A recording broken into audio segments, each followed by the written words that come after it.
Hello students, I am Neetu Singh. Today I will teach चतुर्थ पाठ है सुभाषितानी सज्जन प्रशंसा। ये आप लोगों के सुभाषितानी श्लोक है जिसका मैं हिंदी में एक्सप्लेन करूंगी जो आपको बहुत अच्छे से समझना है।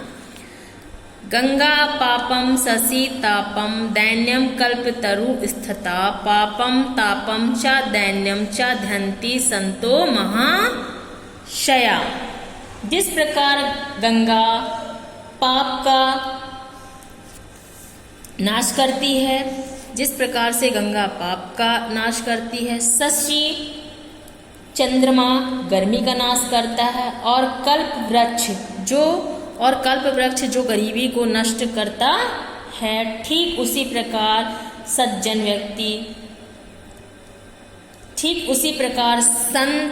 सज्जन पाप गर्मी और गरीबी का नाश करते हैं। ठीक उसी प्रकार संत सज्जन पाप गर्मी और गरीबी का नाश करते हैं। जिस प्रकार गंगा पाप को नाश करती है, चंद्रमा गर्मी का नाश करता है और कल्प वृक्ष सभी कामनाओं को पूर्ण करता है, गरीबी को नष्ट करता है। ठीक उसी प्रकार संत सज्जन पाप गर्मी और गरीबी तीनों का नाश करते हैं। दान प्रशंसा। दानेन भूतानि वशी भवन्ति दानेन वर्ण्यापि यान्ति नाशम परो अपि बंधुत्वमुपैति दाने दारणम ही सर्वस्नानि हन्ति। दानेन भूतानि, दान देने से सभी प्राणी वश में हो जाते हैं। दान देने से शत्रु भाव भी नष्ट हो जाता है। दान देने से पराये भी अपने बन जाते हैं। निश्चित ही दान सभी बुरी आदतों को नष्ट कर देता है।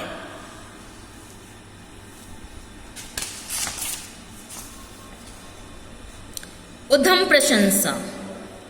नात्युच्च शिखरो मेरुनार्ति नीचम रसातलम व्यवसाय द्वितीय नाम नाप्य पारो महोदधि। उद्यमशील परिश्रमी लोगों के लिए सुमेरु पर्वत की चोटी अत्यंत ऊंची नहीं है। जो परिश्रमी व्यक्ति होते हैं उनके सुमेरु पर्वत की जो चोटी है वो भी अधिक ऊंची नहीं है। पृथ्वी के नीचे का रसातल नामक छटा लोक अधिक नीचे नहीं है। अर्थात महासागर भी अगम्य नहीं है जिसे पार करना जिसको उन्हें पार नहीं किया जा सकता है। उनके लिए कोई भी कार्य असंभव नहीं होते हैं। जो परिश्रमी व्यक्ति होते हैं उनके लिए कोई भी कार्य ज्यादा ऊंचा नहीं होता है, मतलब सुमेरु पर्वत के समान अत्यधिक ऊंचा नहीं होता है। वो पृथ्वी के नीचे का रसातल नामक छटा लोक अधिक नीचे नहीं है। वो महासागर को भी महासागर भी अगम्य जिसे पार नहीं किया जा सकता है, अर्थात उनके लिए कोई भी कार्य असंभव नहीं है। वीर पुरुष प्रशंसा। विनाप्यर्थ वीरै स्पृशति बहुमान्यत्री पदम समायुक्तोर्थम परिभव पदम याति कृपण स्वभावदुभूतम गुण समुदया व्याप्त विशिष्याम घृतुम सहमीम स्व किम घृत कमालो अपि लभते। वीर धन से रहित भी अत्यंत सम्मान एवं उन्नति के स्थान को छूता है। विवेक शून्य धन से युक्त होने पर भी पराजयता को प्राप्त करता है, अर्थात गुणों के समुदाय को प्राप्त कराने वाले अपने स्वभाव से उत्पन्न सी की कांति को क्या स्वर्णमाला को धारण करने वाला कुत्ता भी कभी प्राप्त कर सकता है, अर्थात कभी नहीं। गुण प्रशंसा। गुणा कुर्वन्ति दुत्वम दूरे अपि वसताम सताम केतकी गंधमाग्रह सोमायन्ति षट प्रदाह। दूर भी रहने पर सज्जनों के गुण दूत के कार्य को करते हैं। दूर रहने पर भी जो सज्जनों के गुण होते हैं उनके दूत के कार्य करते हैं। जैसे जो भंवरा होता है वो केवड़े की गंध को सूंघ कर स्वयं वहां आ जाता है। वाग्भूषणम। केवरा न विभुष्यन्ति पुरुषम हारा न चंद्रोज्जला न स्नानम न विलेपनम न कुसुमम नालंकृता मूर्धजा वार्णिका समलंकरोति पुरुषाम या संस्कृता धार्यते क्षीयन्ते खलु भूषणानि सततम वाग्भूषणम भूषणम केवरा केवरा न विभूषयन्ति पुरुषाम न हारा चंद्रोज्जला।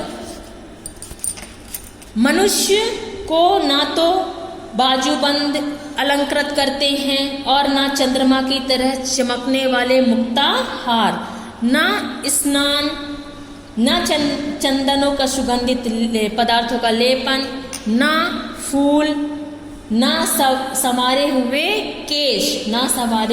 केश भूषित करते हैं। वाणी का समलंकृति एक संस्कारमयी वाणी ही मनुष्य को सुशोभित करती है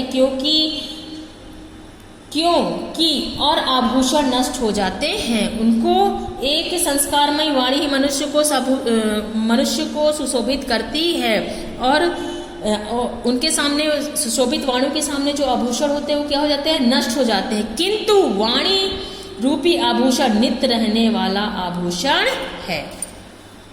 क्षमा क्षमा शास्त्रे करे यस दुर्जनम किम करिष्यति यत्रणे पतितो वही स्वमेवो पशाम्यति। मित्र जिसके हाथ में क्षमा रूपी शस्त्र है उसका दुर्जन क्या कर सकता है। जिसके हाथ में क्षमा रूपी शस्त्र उसका दुर्जन क्या कर सकता है। जैसे घास से रहित स्थान में गिरी हुई अग्नि आप उपशामित मतलब शांत हो जाती है। जैसे जहाँ पर घास रहती है वहाँ पर जो अग्नि अपने आप गिरती है वो भी शांत हो जाती है। मित्र स्वरूपम मित्रम प्रीतिरशानम नयनो रांदनम चेतशः पात्रम यत् सुख दुखियो सह भवेन मित्रेण तद्दुर्लभम ये चान्य सुहद समद्धि समेत विलासाकुला स्ते सर्वत्र मिलन्ति तत्व निष्ग्रावा तुम तेसाम विपत। मित्र प्रेम रूपी रस का आश्रय होता है। मित्र प्रेम रूपी रस का आश्रय होता है। आँखों और चित्त को आनंदित करने वाला होता है। आँखों और चित्त को आनंदित करने वाला होता है। जो मित्र के साथ सुख दुख का साथी होता है वह दुर्लभ होता है और जो दूसरे मित्र की खुशहाली के समय धन प्राप्ति की कामना वाले होते हैं वे सब जगह मिल जाते हैं। उनके लिए संकट तो तत्व रूपी कसौटी के पत्थर के समान होता है।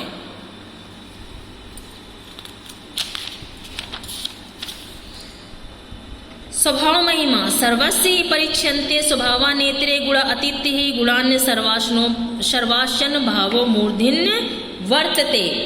सभी के स्वभाव की ही परीक्षा की जाती है, दूसरे के गुणों की नहीं, क्योंकि सभी गुणों को छोड़कर स्वभाव ही मस्तक पर सर्वोच्च स्थान को विराजता है। सभी के स्वभाव की परीक्षा की जाती है। स्वभाव की परीक्षा हर जगह की जाती है, गुणों की नहीं, क्योंकि गुणों को छोड़कर स्वभाव ही मस्तक मतलब ऊंचे स्थान पर रहता है।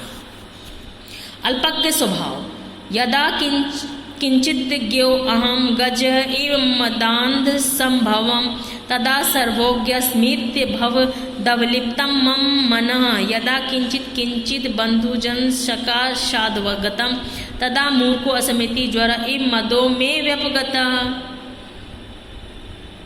जब मैं थोड़ा जानने वाला था तो उस समय मैं हाथी के समान घमंड में चूर था। जब मैं थोड़ा जानने वाला था तो मैं जो हाथी के समान घमंड होता है उसमें मैं क्या था, चूर था। जब मैं सब कुछ जानने वाला हूँ यह सोचकर मैं अभिमानी हो गया, और जब मैंने यह सोचा कि मैं सब कुछ जान सकता हूँ तो मैं उस समय क्या हो गया, अभिमानी हो गया। यदा किंचित जब मैंने विद्वानों की संगति में कुछ जाना उस समय यह समझकर कि मैं मूर्ख हूँ, मेरा अभिमान बुखार के समान उतर गया। ये है अल्पज्ञ स्वभाव। स्टूडेंट जैसे कि मैंने आपको चतुर्थ पाठ सुभाषतानी ये श्लोक एक्सप्लेन किया, आपको बहुत अच्छे समझ में आ गया होगा। इसके क्वेश्चन आंसर मैं PDF में लिखकर LMS में सेंड करूँगी, जो आपको अपनी कॉपी में लिखना है और लर्न करना